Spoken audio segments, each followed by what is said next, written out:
We did hard-boiled. What about soft-boiled?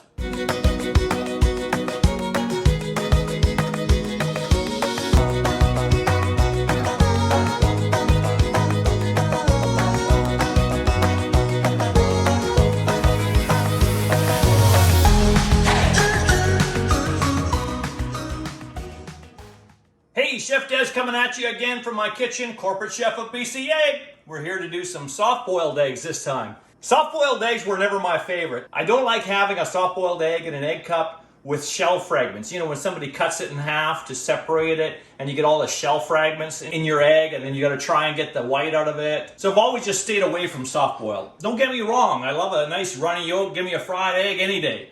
But I just don't like those shell fragments. But what you can do instead, you can still just peel it whole. And that's what we're gonna do today. So we're gonna teach you how to make this perfect soft-boiled egg. It's the exact same as the hard-boiled egg, if you check out that video at bcegg.com, except it's just half the amount of time. Let me show you. Very first thing we need to do is pull out the eggs from the fridge. You want cold temperature eggs right from the fridge. Let's get a small pot and put however many eggs you're doing in that pot. So I don't know, we'll do 5 or 6 large eggs, okay? Then run your cold water. We're gonna start with cold temperatures. So cold eggs from the fridge, cold tap water. And you need to fill your pot until the water is about 1 inch over the level of the eggs, okay? So you have lots of water in there.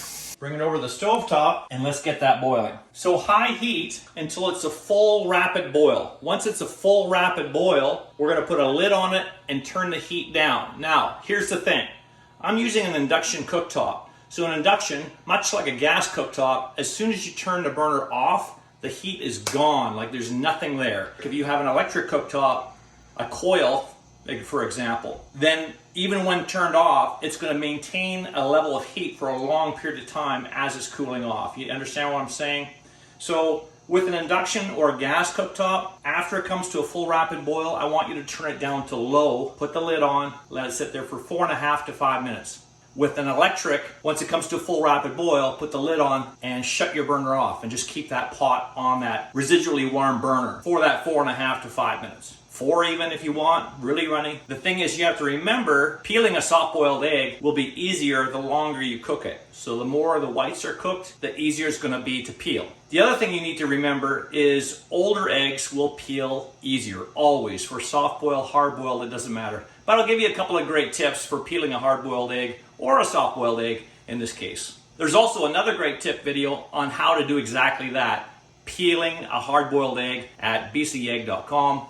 You can use that video as well, but just remember, because we're doing a soft-boiled, you just have to be a little bit more gentle with it. Okay, once we're at a full rapid boil like that, see that? We're gonna put a lid on it, turn the heat down right away so it doesn't boil over. And on mine, induction stove top, we're gonna let it sit there, low heat, 5 minutes. And again, I'll watch it. Maybe I'll pull it off at 4.5 minutes. But 4.5 to 5 minutes, I mean, it's gonna be perfect, all right.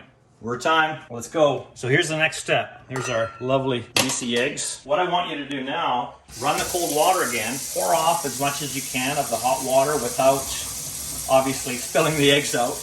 And let's stop the cooking process. And the most efficient way of doing that is with the cold water, okay? Let's stop that cooking process so they don't get overcooked. Replenish the water with cold, dump it out again. I want you to do this for about 2 or 3 times. At this point, the eggs, you can hold them so you can get out most of that water, and just keep filling up that pot, draining it 2 or 3 times, okay? And this is really where the magic happens, by stopping that cooking process. If you just let them sit in that hot water, because you know the family's not at the table yet or whatever, they're gonna continue to cook and you won't have soft-boiled eggs anymore. Turn that off one more time, and we'll just fill that up with water. All right, let's take the eggs out. Just gonna put them on a towel here. Now for cracking. Bottom of the egg, there's the top, right? More pointed, the more rounded bottom. That's usually where the air pocket is. That's where you should always start. So crack it there.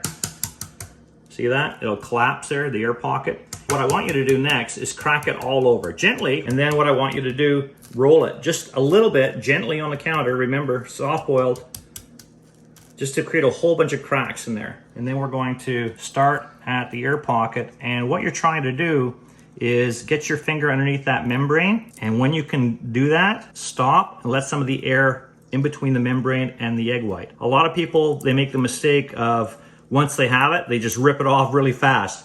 Don't do that. Don't be like a bull in a china shop, all right? Take it, let the air get underneath that membrane, and then peel off. And that's really what it's all about, separating that membrane from the cooked egg white. If you're having difficulties doing this, even though you cracked it all over, and even though you've rolled it on the countertop, what you can also do is get the water running again and peel it underneath the water. What that does is it helps to get air underneath that membrane as you're getting that membrane separated with your finger, okay? And it'll come off a lot easier. So just keep at it. Patience is the best thing. Sometimes you get lucky, you get a big amount like that.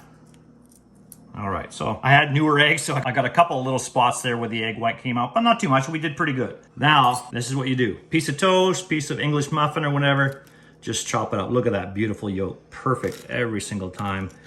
Little salt, little pepper. Now, I don't know about you, but a lot of people will just reserve that for breakfast. Hey, not me. Snacks, lunch, brunch, anything. It's fantastic. Check out bcegg.com for a whole bunch of other great recipes and tips, and we'll see you next time. Where are you getting your protein from?